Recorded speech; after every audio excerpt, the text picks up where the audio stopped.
견지망월이라고 하는 사자성어가 있습니다. 견지망월. 달을 보라고 손가락으로 달을 가리켰는데 달은 보지 않고 손가락만 보는 것, 그것을 견지망월이라고 하는 거죠. 그런 거죠. 어떤 부부가 지나가는데 달이 너무 예뻐서 부인이 남편한테 여보 저기 좀 봐, 달이 너무너무 동그랗고 이뻐 하면 그 남편이 하는 말이 네일 아트 했네? 이렇게 하는 거. 그것이 바로 본질을 잃어버리고 그 손가락을, 방법과 수단을 기억하고 또 집중하는 것을 말하기도 합니다. 어느 옛날에 시어머니가 있었습니다. 시어머니가 있었는데, 그리고 또 착한 며느리가 있었습니다. 시어머니는 굉장히 청결을 중요시하는 분이었습니다. 그래서 착한 며느리에게 말하기를, 다른 거는 몰라도 밥 공기에 얼룩이 지면 안 된다. 이거는 청결하지 못한 거니까 얼룩을 늘 신경 쓰도록 해라 라고 명령을 내렸습니다. 그러자 이 착한 며느리는 늘 밥 닦는 거, 밥그릇의 청결을 하기 위해서 애를 썼습니다. 그런데 어느 날은, 지금은 식탁에 있지만 예전에는 이게 들고 다니는 상이잖아요. 상을 들고서 딱 가고 있는데 보니까 밥그릇 위에 얼룩이 져 있는 거예요.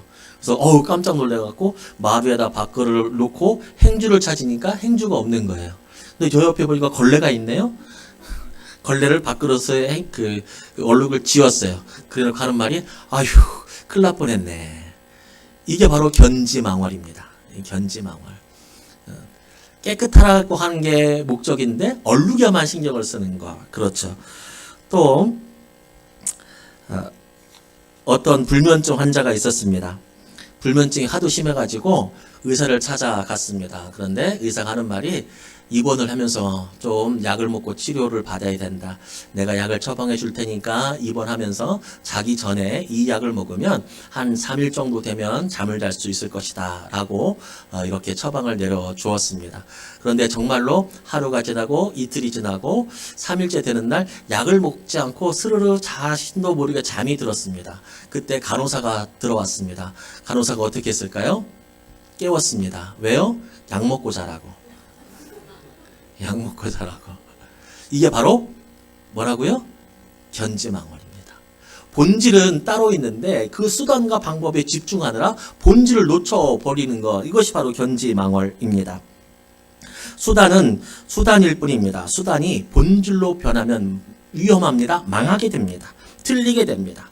오늘 하나님은 본문에서 수단을 본질처럼 여기는 사람들에게 수단을 본질로 생각해서는 안 된다고 강력하게 경고하고 말씀하고 있습니다. 여기에서 말하는 본질은 복음입니다. 복음. 그리고 수단은 율법입니다. 율법은 지켜야 할 법입니다. 복음이 있기 전에, 아니 지금도 율법이 성경 안에 적혀져 있는 것은 무엇이냐면 복음을 드러내기 위한 수단이라고 하는 것입니다. 예수님께서 이 땅에 내려오셔서 십자가에서 우리의 죄를 대신 지시고 십자가에서 형벌을 받아 주셨습니다. 그리고 그것을 믿으면 하나님의 자녀가 되는 권세를 주셨습니다. 하나님의 자녀가 됩니다.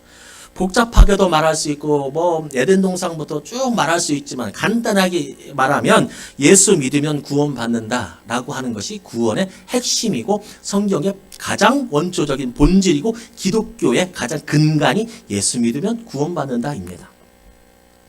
그런데 23절에서 믿음이 오기 전에 우리는 율법 아래에 있었다고 말하고 있습니다. 믿음이 오기 전에, 여기서 믿음이 오기 전에는 무엇을 말하냐면 예수님이 오시기 전에, 그때는 무엇을 하고 있었다고요? 우리가 율법의 아래에 있었다라고 표현하고 있습니다.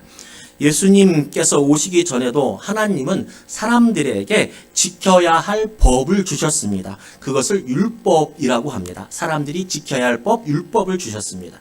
그런데 사람들이 이 율법을 오랫동안 지키다 보니까, 또 율법을 굉장히 중요하게 생각하다 보니까, 중요하게 생각하는 것은 맞죠. 그렇지만 그것을 굉장히 오랫동안 중요하다 생각해 보니까 사람들이 율법을 본질로 생각하는 착오를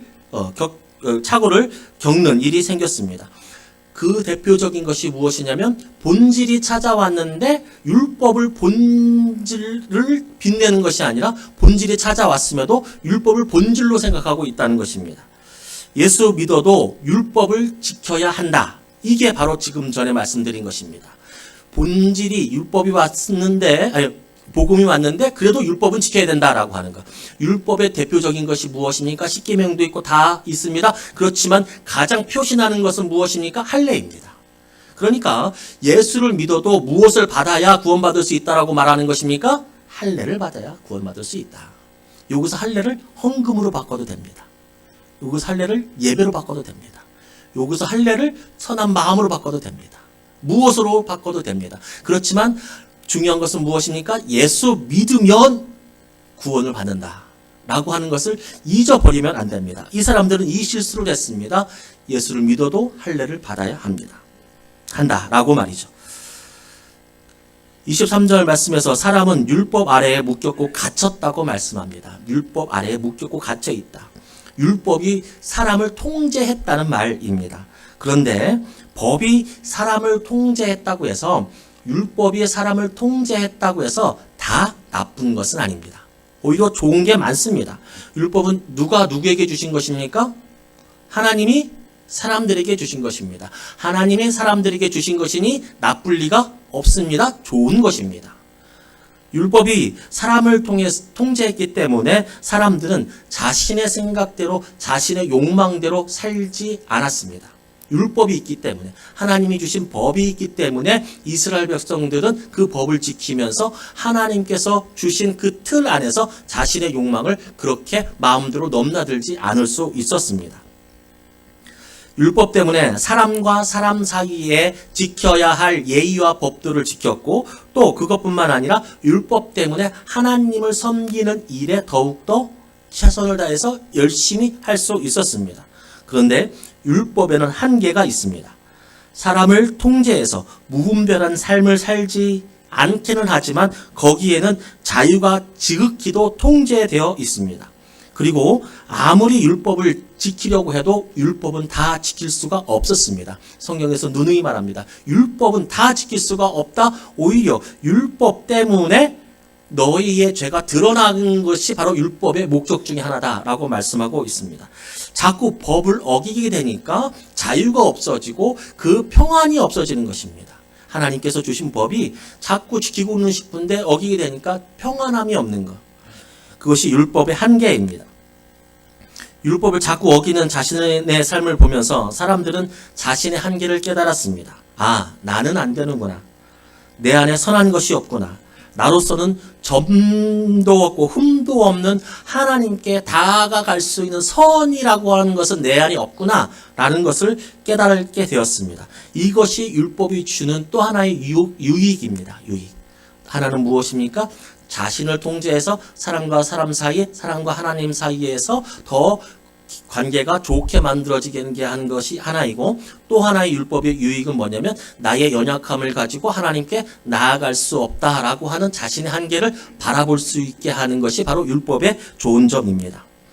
율법을 이렇게 표현하면서 어느 목사님이 예를 들었는데 그 예가 정말 딱 들어맞는 예와 같아서 다시 한번 여러분에게 제가 옮겨드립니다. 여러분, 제가 아파서 병원에 갔다고 칩시다. 그죠? 팔이 아파서 병원에 갔어요. 팔이 아파서 병원에 갔는데 엑스레이 찍으니까 팔에 금이 간 거예요. 팔에 금이 갔어. 그래서 이거 금이 갔네. 이거 참 아프시겠습니다. 하는데 제가 아유 선생님 그러지 말고 엑스레이 한 3번만 더 찍어주세요. 팔 좀 낫게. 이게 돼요, 안 돼요? 팔이 나으려면 엑스레이를 더 찍어야 돼요? 아니면 치료를 하고 약물을 하고 뼈를 단단하게 하고 기부스를 해야 돼요? 치료를 해야 되죠. 엑스레이는 치료하는 거예요? 검사하는 거예요? 율법이 바로 엑스레이라고 하는 겁니다. 율법은 뭡니까? 내가 아프다고 하는 것, 내가 온전치 않다고 하는 것을 드러내는 거예요. 내가 팔이 아픈 거예요. 그렇지만 치료를 받으려면 치료제를 먹어야 되는 거예요. 율법은 검사하는 것이지 치료제는 아니다라는 것입니다. 그럼 치료제는 무엇일까요? 복음입니다. 복음.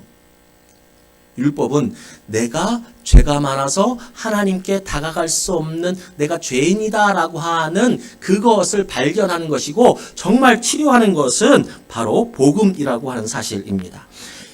우리는 너무나 죄가 많아서 율법을 다 지킬 수도 없을 정도로 거룩하지 못해서 하나님께 나아갈 수가 없었습니다. 그래서 하나님이 우리에게 오셨습니다. 우리가 하나님께 갈 수가 없으니 하나님이 우리한테 오신 것입니다. 그리고 우리의 죄를 대신 지시고 죄값을 받으셨습니다. 이제 우리는 율법으로 하나님께 다가가는 것이 아니라 십자가에 죽으신 성자 하나님, 찾아오신 하나님, 예수 그리스도의 은혜와 보혈로 하나님께 나아가는 사람들이 되었고 하나님의 가족이 되었습니다. 그런데 여기에 멈춰서서 그렇구나. 율법은 엑스레이구나. 내가 부족한 것을 알아봐 주는 것이 나를 치료하는 것은 아니구나. 치료는 복음이다 라고 하는 것으로 끝나면 해피엔딩일 텐데 사람들은 어리석게도 그렇게 하지 않았습니다. 다시 율법의 다스림으로 돌아가고 싶어 했습니다. 그게 희한하게도 사람의 못남입니다. 어리석음입니다. 사람 그렇습니다.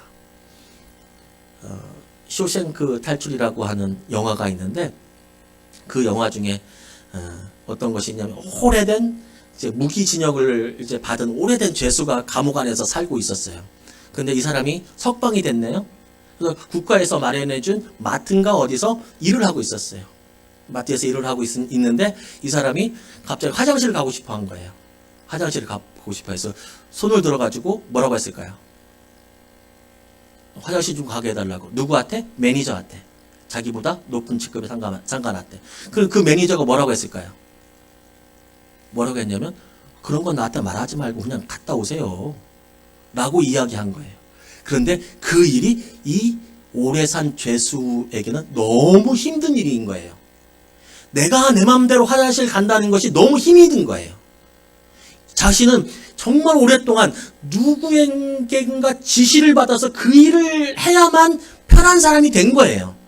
이렇게 해라 저렇게 해라 화장실 갔다 오라 갔다 오지 마라 편하게 된 거예요. 그래서 화장실 가도 소변을 넣을 수가 없는 거예요. 볼 수가 없는 거예요. 불편한 거예요. 그래서 이 사람이 어떻게 된 줄 아십니까? 총기를 파는 총포상 앞을 서성입니다. 그래서 생각하는 거죠. 저 총을 갖고 내가 다른 사람을 쏘면 다시 내가 그 교도소로 들어갈 수 있을 텐데. 인간의 존엄성을 잃어버리는 거예요.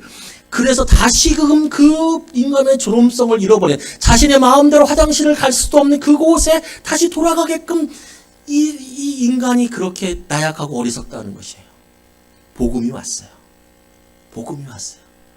내가 아픈 걸 알았어요. 복음이 치료된 걸 알았어요. 복음을 받고 치료를 받았어요. 치료를 받으면 자유롭게 살아가야 될 텐데 뭐라고 생각하냐면 그래도 할례는 받아야지 되는 거예요. 그게 인간이에요. 이 현상을 보고 성경은 이렇게 표현하고 있습니다. 25절에 믿음이 온 후로는 우리가 초등교사 아래에 있지 않다. 우리가 초등교사에 있지 않다. 믿음이 온 후는 뭐라고 했습니까? 예수님이 온 후로는 우리가 초등교사의 아래에 있지 않다. 여기서 말하는 초등교사는 무엇이냐면 옛날 헬라 시대에는 그 귀족 가문들에게서는 자신의 자녀를 돌보는 유모를 두었어요. 보모를 두었어요. 그래서 이 사람이 학교 갈 때 데려다주고 안전하게 지켜주고 그런데 거기서만 멈춘 것이 아니라 이 자녀가 잘못하면 회초리도 들었어요. 근데 이 초등교사는 무엇이냐면 그 집안의 종이었어요. 그러니까 종이 누구를 때리는 거예요? 도련님을 때리는 거예요. 그러니까 자기 소주인을 때리는 거예요. 그게 이 종의 역할이었어요. 그런데 이 역할이 어떻게 되냐면 특징이 있는데 그것은 무엇이냐면 제한이 있어요. 어떤 제한이 있습니까? 아이가 어느 정도 크면 이 초등교사는 그 아이의 초등교사를 할 수가 있을까요? 없을까요? 없죠. 하면 안 되죠. 아이가 커서 주인이 됐어요. 그런데 초등교사가 그 보모가 초등교사가 와가지고 주인을 때려요? 그럼 맞아요, 안 맞아요? 맞지 않는 거예요. 이 율법과 초등교사는 똑같은 것이 있는데 그것은 무엇이냐면 제한된 기간이 있다는 겁니다. 초등교사의 제한된 기간은 무엇입니까? 그 어린 주인이 크면 초등교사의 역할은 멈춰지는 거예요. 율법의 제한은 무엇입니까? 하나님이 이 땅에 오신 것. 성자 예수님께서 이 땅에 오시고 십자가에서 우리의 죄를 담당해서 돌아가신 것. 그러면 율법은 끝나는 거예요. 율법은 더 이상 우리를 괴롭힐 수 없게 되는 거예요. 사람은 너무나 연약해서 법을 다 지킬 수가 없어서 하나님이 주신 은혜로 구원을 받는다. 예수 믿으면 구원받는다. 이 진리를 빛내기 위해서 율법이 존재하는 것입니다. 율법은 손가락입니다. 복음이라고 하는 큰 달을 비추기 위해서, 복음이라고 하는 큰 달을 더욱더 빛내기 위해서, 너희는 저 달에게는 가까이 갈 수가 없어 라고 하는 것을 말하기 위해서 법을 주신 겁니다. 그런데 이 법 지키는 것 자체에 함몰되다 보면 진짜 달을 보지 못하고 달이 주는 자유를 만끽하지 못합니다. 우리는 이미 믿음으로 구원받았기 때문에, 우리는 이미 하나님의 자녀가 됐기 때문에, 하나님께서 주시는 은혜 안에 있기 때문에, 이미 하나님의 가족이 되었기 때문에 은혜와 자유를 누릴 수 있어야 합니다. 구원받기 위해서 어떠한 법을 지켜야 하는 게 아닙니다. 여기서 말하는 법, 아까도 말씀드렸죠. 구원받기 위해서 무엇을 해야 한다, 무엇을 해야 한다, 무엇을 해야 한다. 다 뭡니까? 이단입니다. 구원받기 위해서는 비밀을 깨달아야 된다. 이렇게 말하는 이단들이 있죠. 구원받기 위해서는 우리 교회에 와야 된다. 다 이단입니다. 구원은 한 가지입니다. 예수 믿으면 됩니다. 예수 믿으면. 여러분, 우리는 법을 잘 지키지 못합니다. 율법을 잘 지키지 못합니다. 사랑하라고 말씀하신 하나님의 말씀을 알면서도 사랑하지 못할 때가 어디 하루 이틀입니까? 매일매일 죄를 짓고 살아갑니다. 그렇게 하지 않으려고 발버둥을 치고 하나님의 말씀을 지키려고 발버둥을 쳐도 우리는 똑같은 잘못을 똑같이 저지르는 그런 죄들이 우리 속에 있습니다. 열정은 식어서 더 헌신하고 봉사하지도 못합니다. 예수님 닮은 배려와 타인을 위한 마음은 없어지고 이기적일 때가 많이 있습니다. 예수님의 행동, 예수님의 마음, 예수님의 삶은 보여준 계시된 말씀이라고 했습니다. 예수님의 계시된 말씀 중에, 예수님의 삶 중에 가장 예수님의 삶을 잘 표현한 것이 무엇입니까? 예수님은 절대 이타적인 사람입니다. 이타적인 분이십니다. 절대적으로 다른 사람을 위한 존재로 살아갔다는 것입니다. 우리는 어떻습니까? 그 말씀을 지키며 살아갑니까? 그렇지 못합니다. 교회를, 가정을, 일터를 잘 섬기지 못합니다. 그것이 우리입니다. 그러나 여러분, 그렇게 매일 넘어지고 똑같은 죄에 똑같이 넘어진다고 해서 우리의 구원이 취소되지는 않습니다. 취소되지는 않습니다. 율법을 지켰다고 구원받는 것도 아니지만 율법을 어겼다고 구원이 취소되는 것은 아닙니다. 율법을 지켜서 구원받는 것도 아니지만 율법을 못 지켰다고 구원이 취소되는 건 아니라는 말씀입니다. 구원은 예수 믿는 것입니다. 우리의 죄의 치료제는 율법과 종교 생활이 아닙니다. 예수를 믿는 믿음이 우리의 죄의 치료제입니다. 이제는 율법이 우리를 가르치고 우리를 이끌어가는 것이 아니라 우리를 이끌어가시는 분은 바로 하나님 자체이십니다. 성령 하나님이십니다. 여러분, 그러니 조금 당당하셔도 좋습니다. 조금 당당하셔도 좋습니다. 이게 우리 장로교의 힘입니다. 아니, 믿음의 힘입니다. 예수 믿으면 하나님의 자녀가 된다. 오늘 말씀처럼 높은 사람이나 낮은 사람이나 여자나 남자나 유대인이나 헬라인이나 예수 믿으면 구원 받는다. 여기에 율법을 잘 지켜야, 조금 선해야, 도덕적으로 무엇을 해야라는 거 요만큼도 들어가면 이단입니다. 한 가지입니다. 예수 믿으면 구원 받는다라고 하는 것입니다. 반대로 율법을 아무리 잘 지켜도, 높은 지위와 자기가 가지고 있는 것이 너무 많아도, 세상 사람들을 모두 품을 수 있는 도덕적인 양심이 그 사람의 삶에 풍부해도, 자신이 가지고 있는 전 재산을 다 사야에 환원해도, 작은 사람들을 사랑하고 어려운 사람들을 돕고 아무리 그렇게 선행을 해도 예수 안 믿으면 구원 못 받습니다. 진리입니다. 그런 게 어디 있느냐고 반문해도 어쩔 수 없습니다.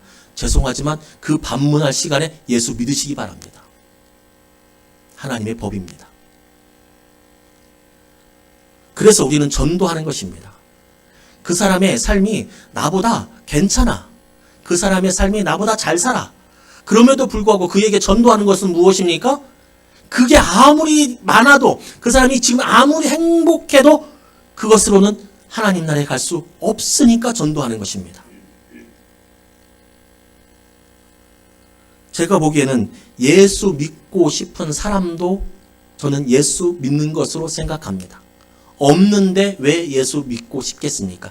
있다고 생각하니까 예수를 믿고 싶어 하는 것입니다. 아직 믿음이 적기 때문에, 그 믿음이 작기 때문에 그렇게 드러나지 않을 뿐이지. 중요한 것은 무엇입니까? 예수 믿는 것입니다. 다른 표현으로 예수 믿고 싶어 하는가? 내가 어떻게 하면 예수 믿을 수 있을까? 저에게는 그에게 믿음이 시작됐다고 보입니다. 내가 잘해서 하나님의 자녀가 됐다면 우리는 늘 위험합니다. 그렇죠. 내가 잘해가지고 내가 율법을 잘 지켜갖고 하나님의 자녀가 됐다면 나의 공로가 요만큼이라도 들어가서 내가 하나님의 자녀가 되고 하나님 나라의 백성이 돼서 이 땅에서는 하나님을 맛보고 죽어서는 천국 가는 그 하나님의 구원의 역사에 내 의가 요만큼이라도 들어갔다면 나는 우쭐할 수 있고 내가 높아질 것 같죠? 아니요. 요만큼이라도 들어갔다면 우리는 불안해서 못 삽니다. 언제든지 내가 잘못하면 그 구원은 취소될 수 있으니까요. 그렇지만 오늘 말씀에도 알다시피 복음, 하나님께서 우리에게 찾아오신 그 복음을 믿음으로 말미암아 가는 것은 우리의 노력과 우리의 의는 요만큼도 들어가 있지 않습니다. 그러니까 구원은 나랑은 상관없이 하나님께서 은총으로 우리에게 주신 것입니다. 성령으로 말미암지 않고는 누구를 주시라 할 수 없다? 예수를 주라고 할 수 없다. 누가 주신 거라고요? 성령께서 주신 거라고요. 그래서 우리는 안전합니다. 따라합시다. 나는 글러먹었다. 다시 한번. 나는 글러먹었다. 지옥 가기는 글러먹었다. 우리는 글러먹은 거예요. 율법을 지켜서 갔다고 내가 회개한 것도 내 은혜지라고 말하는 이 교단들이 있어요. 내가 회개한 것은 내 의가 아닐까? 아닙니다. 전적인 하나님의 은혜입니다. 그래서 우리는 글러먹은 겁니다. 지옥 가기는 글러먹은 겁니다. 우리는 하나님의 자녀입니다. 가족이 되었습니다. 그러니 조금 실수하고 교회 생활, 기도 생활, 예배 생활, 헌금 생활 잘 못한다고, 율법에 딱 맞지 않는다고, 옆에 있는 권사님보다 내가 기도를 좀 덜 한다고, 헌금을 좀 덜 낸다고 우리의 구원은 전혀 영향을 받지 않습니다. 전혀 영향을 받지 않아요. 우리는 하나님의 자녀이기에 더 성숙하고 더 성장하려고 달려갈 뿐이죠. 그러면 율법이 필요가 없는 것이네요. 그렇죠? 그런데 여러분, 율법을 아예 버려서는 안 됩니다. 율법 안에는 무엇이 담겨져 있습니까? 하나님의 뜻이 담겨져 있습니다. 율법 안에는 하나님의 뜻이 담겨져 있기 때문에 율법을 버려서는 안 됩니다. 율법을 가만히 보면 그 안에 하나님의 뜻이 있습니다. 그 안에서, 율법 안에서 하나님의 뜻을 캐내야 됩니다. 율법을 지켜야 구원받는다고 하는 오늘 말씀에 나오는 갈라디아서에 나오는 갈라디아를 공격하는 그 사람들도 틀렸지만, 율법은 이제 필요 없다, 폐기하자, 율법 무용론, 율법 폐기론자도 틀렸습니다. 왜 틀렸습니까? 율법 안에는 하나님의 마음이 담겨져 있기 때문에 그렇습니다. 2023년 흥미로운 재판이 있었습니다. 어떤 중년의 남자가 있었어요. 이 남자가 어렸을 때부터 자신을 길러준 이제 보모, 유모가 있었어요. 그래서 유모가 있어서 자신을 잘 돌봐줬대요. 정말 잘 돌봐주고 좀 부유한 집의 가정이었겠죠. 잘 돌봐주고 잘 키워줬어요. 그래서 이 남자는 그 유모에게 참 감사한 마음을 가지고 있었어요. 정말 사랑으로 자신을 대해줬기 때문에, 어쩌면 자신의 부모보다 더 많은 시간을 보내면서. 그런데 이 남자가 크니까, 아까 초등교사 어떻게 됐다고 했어요? 나중에는 이 남자가 크면 그 초등교사는 필요가 있어요, 없어요? 없어요. 다시 다른 쪽으로 돌아가는 건데, 이 남자가 크니까 그 유모가 어떻게 됐을까요? 사임을 하게 된 거예요. 사임을 하고 자신의 삶을 살아가는데, 시간이 좀 흐른 다음에 이 남자가 소식을 들은 거예요. 그 유모가 어떻게 살아가는지를. 그런데 그 유모가 살아가는 게 어떻게 살아가냐면 죄송합니다. 다 그런 것은 아니지만 폐기물을 줍고 그렇게 근근히 살아가는데 그것만 해도 저기가 아니라 치매까지 걸려서 정말 힘든 삶을 살아갔다는 소문을 들은 거예요. 이 남자가. 그래서 이 남자가 나름대로 재력도 있겠죠.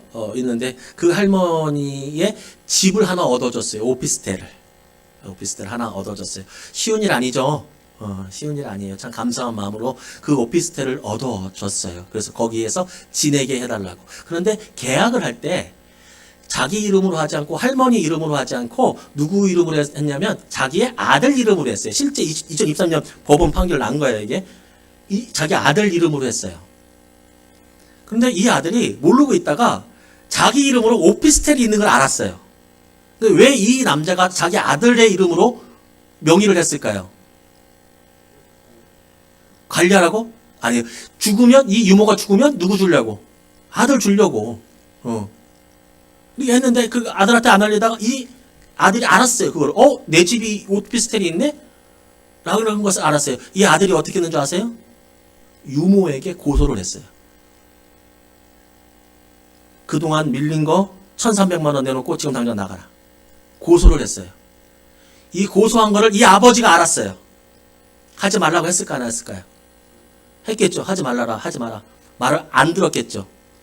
그래서 이 아버지가 어떻게 했냐면 유모의 성인 후견인 제도를 이용해서 아들과 아버지가 법적인 다툼을 했어요. 어떤 것이 쟁점이었을까요? 명의는 누구 거예요? 아들 거예요. 그렇지만 이거 산 건 누가 산 거예요? 이럴 때는 보통 누가 이겨요? 아버지가 이겨요? 보통. 명의가 내 거면 누구도 건들 수가 없는 거예요. 웬만하면 99.9%. 그런데 법원에서 아버지 손을 들어줬어요. 그래서 이게 정말 우수한 사례로 2023년에 뽑혔어요. 다 끝났어요. 이제 아버지는 유모를 모실 수 있게 되었어요. 아들은 자기의 아버지가 왜 유모에게 그렇게 마음을 썼는지를 이해했어야 했어요. 유모를 버려서는 안 됐어요. 유모에게 향한 아버지의 뜻이 있어요. 아버지의 마음이 있어요. 유모를 버리면 안 돼요. 그리고 가만히 있으면 그 집은 누가 돼요? 눕게 돼요. 자기 거가 되는 거예요.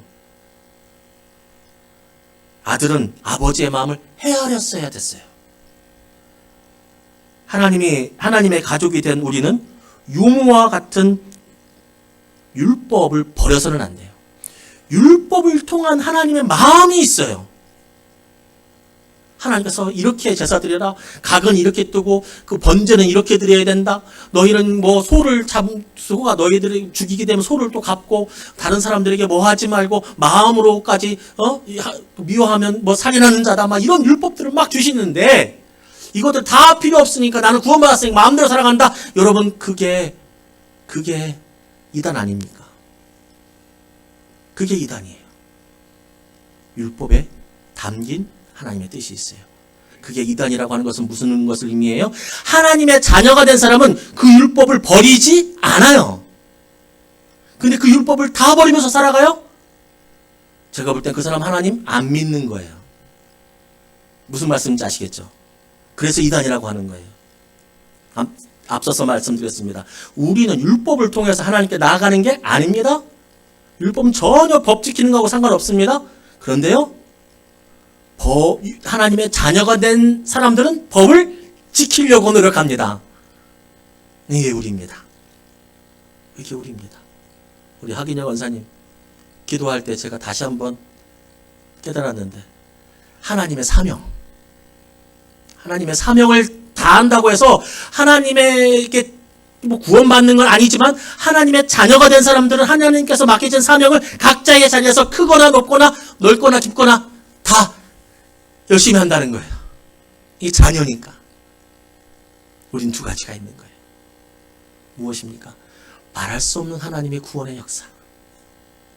그리고 또 하나, 내가 하나님의 자녀 됐으니 하나님 나를 그렇게 사랑했으니 나도 이제 그 뜻을 알아가서 더 죄짓지 말고 살아야겠다라고 하는 날마다의 결심. 죄짓지 말고 살아가자라고 하는 것은 기본이고 그 위에 하나님의 역사, 사역, 사명을 감당해야겠다. 교회에서의 사명, 가정에서의 사명, 전도자의 사명, 말씀의 사명, 그것이 있어야 합니다. 율법을 통해서 우리는 두 가지를 깨달을 수 있습니다. 첫 번째, 우리는 구원받을 수 없는 존재이므로 오직 믿음으로 구원받을 수 있다. 그 믿음으로 구원받을 수 있다라고 하는 복음이 얼마나 큰지 우리는 깨달을 수 있습니다. 왜요? 인간으로는 다가갈 수 없는 것을 우리가 갔어요. 믿음으로. 아, 복음이 정말 좋은 것이구나 라고 하는 것을 깨달을 수 있습니다. 두 번째 깨달을 수 있는 것, 그 율법에 담긴 하나님의 뜻을 생각하면서 더 열심히 하나님께서 맡기신 일에 최선을 다해야겠다.